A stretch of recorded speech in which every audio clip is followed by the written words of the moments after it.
So let's see. We got this here. We were talking about turn dynamic. So at this point, you would want to Z-remesh this thing if this is the basic shape you want. And again, it was just a little bit complex for me going from hard to soft. But now what I would do is rebuild this. You could use BTO, which is what we've gone over before, just like rebuilding this thing. But what I would prefer to do in this case is go in here and I would go to Insert, Z-Sphere. Now a pen would throw it at the bottom. Insert puts it right beneath. If I hold down Shift, I just want to see this Z-Sphere and this object we want to retopologize. Hold down Shift, touch that eyeball, touch the nameplate for the Z-Sphere, touch that little handle here, hit W, and now we can just move this back. I'm also going to hit X to go across X symmetry here, go into transparency mode. We're just going to bury this thing out of the way inside of our object here. Now what I'm going to do is go down here to, and also remember, you can just Alt-Tap, or we can go back to the other thing that we're working on. If you want to go through here and be like, you know what, I want this to kind of bulge out here, or you can go in here to your inflate brush and just make changes on the fly just to kind of dial in a little bit better what you were going for. That's why this is a little bit nicer. Now, if you had it already rebuilt, it wouldn't be that big a deal, but since we don't, because it would be nice low-res geometry, but you can just go in here and make slight modifications, and then once you rebuild it, you're going to be able to have that low-res geometry to go back to, and you'll be pushing around a lot fewer vertices. But this is, again, just a quick mass out. Another thing I forgot to mention, when I hold down Shift, I go to Smooth Stronger. I prefer Smooth Stronger because I like to smooth the hell out of my meshes. If I don't want to smooth that hard, I can just hold down Shift and bring that down, and then it'll smooth a little less hard.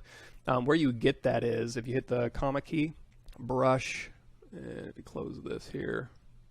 You can open that up to all four. And then we can go to our smooth. You're going to see smooth. You have all these smooth things in here. You can just double click Smooth Stronger and you'll have it. I have it where it auto loads into ZBrush by default. So when I hit B, Smooth Stronger is always auto loaded. How you can do that is you can save the Smooth Stronger brush. You can hold down Shift and just save brush, save as, and you're going to save this in your. I don't know how to save. Oh yeah, I do. ZBrush 4R8, Z Startup. Brush presets, save it in here. It'll always load up with ZBrush. If you want it to show up in this menu in here, and you don't use it a lot, but you use it enough to want to get quick access to it occasionally, what you're going to want to do is save that brush into ZBrush 4R8 ZBrushes, and then you can put it in its own folder, save it into Smooth Brush if you've modified it at all. And then we hit the comma key, you can just go find it in this menu here. So that's the smooth brush. Now, as far as Smooth Stronger and what it's doing, let's crank that back up to 100. If you just take the smooth brush, which I guess is just your default smooth brush here, and you go down here to smooth brush modifiers, you're going to see we have weighted smooth mode. If you hover over that, you're going to see 2 is smooth, or 1 is Smooth Stronger, 0 is standard. So if I just change this to 1, this smooth brush, this regular smooth brush, oh wait, hold down Shift and change that to 1, it's just going to act like Smooth Stronger. So that's all it's doing. And all these other ones like Smooth Valence, Subdivision, Stroke Direction, Perpendicular, all of that stuff is just going to show up just like that. And that's where you're going to, that's where all of that is happening, just under, and then if you go into that brush menu, they just label them, and all they're really doing is changing those values probably. Anyway, back to what we were talking about. So we got our object here, we got our Z-sphere here, and we've got our Z-sphere hidden inside of our object here. You don't have to do that. It can be just be up out of the way. I prefer to just hide it in my objects here. So now with that selected, we can go Z-sphere, topology, go into edit topology. And now I'm going to turn transparency off. If I want to see these Z-spheres a little bit better, because what I'm going to basically be doing is just tapping on my object and drawing out topology. But see how it's like kind of burnt orange on a gray? What I prefer to do is go over here to Matcap Pearl, and that just highlights my edges a little bit better.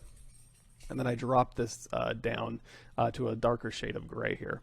So now I can kind of see this a little bit better. So now I can just go through here and start retopologizing. So I'm just adding topology where it needs to go, and I have X turned on when I made the Z-sphere. So now I can just go right down the middle here. I'm just tapping, tapping, tapping, and I can tap off. And you don't have to tap off. You can hold down Control and tap, or Shift and tap, and it'll start over where you want to leave off. So like say I want to go, you know what, I want to start topologizing here to here. If I have this activated and I touch here, it's going to connect both of those. Okay, so you're going to pick somebody. Yeah. Come over here and scroll through, and then call out a name. And maybe pick like 2 just in case somebody isn't there. So you want to scroll through. Okay, so I'm going to go, okay, so whenever it turns off, whenever it does a quick save, it'll turn off, it won't turn it off, it'll deactivate your Z-sphere. So what you got to do is go over to topology and turn on edit topology again, then that'll reactivate it. It's a feature because if it didn't do that, it would corrupt your file if you had edit topology on when you saved your ZBrush files. That was one of the things that would happen in earlier versions of ZBrush. What we could also do is if you want to start here, you can just go through here and start clicking here. And then if you want to start connecting, you see how I tapped off that reset it, and now I can just start from here. But like I said, if I want to like, oh, you know what, I want to start down here and I touch here, it's going to connect those two. So what I'm going to have to do is I can hold down Shift and tap, or Control tap, and then it'll set it down here. Then I just go back and forth. So anyway, we're going to keep connecting these things back.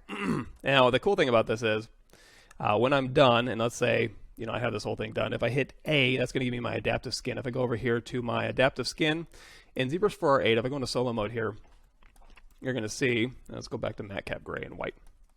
It goes and does like this Dynamesh thing where it kind of fills the holes. Let's turn on line and fill back on. So we're getting this result. If you don't want Dynamesh, which in this case we don't, we're going to take Dynamesh resolution, turn that down to 0, and then density, if we leave it at 2, we do A and then A again. It's giving us topology, but then it's kind of smoothed a little bit.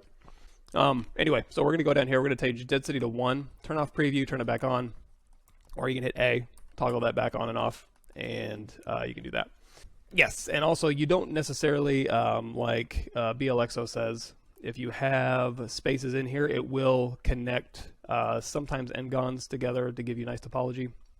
But you can start building your surfaces like this. Now if I hit adaptive skin, make adaptive skin, you can go over here to Z-sphere, you can go to append, skin Z-sphere here, and then if I hit D, now we just have nice regular geometry here. So just really quickly, I'm just going to do a quick, we can do a little bit of Z-modeler work. So I can go over here, I can go to like bridge edges, we can go bridge this edge to this edge, this edge to this edge, and then we can just do a quick mirror and, oops, I'm still my Z-sphere. Delete your Z-sphere, you don't need that anymore. And now we've appended our new mesh here. So now we can go bridge this edge, this edge, this edge to this edge, do a quick mirror and weld, and then we can go stitch points. You can go stitch this point to stitch that point. Oops, this one to that one. There we go. And for this one, I'm just going to do a quick close holes, mirror and weld, because I don't really care too much.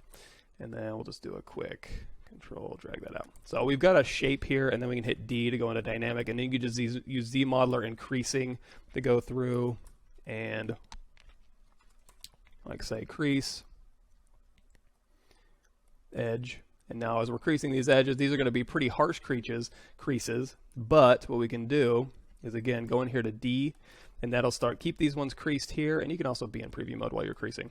So you can go crease here, and then crease here.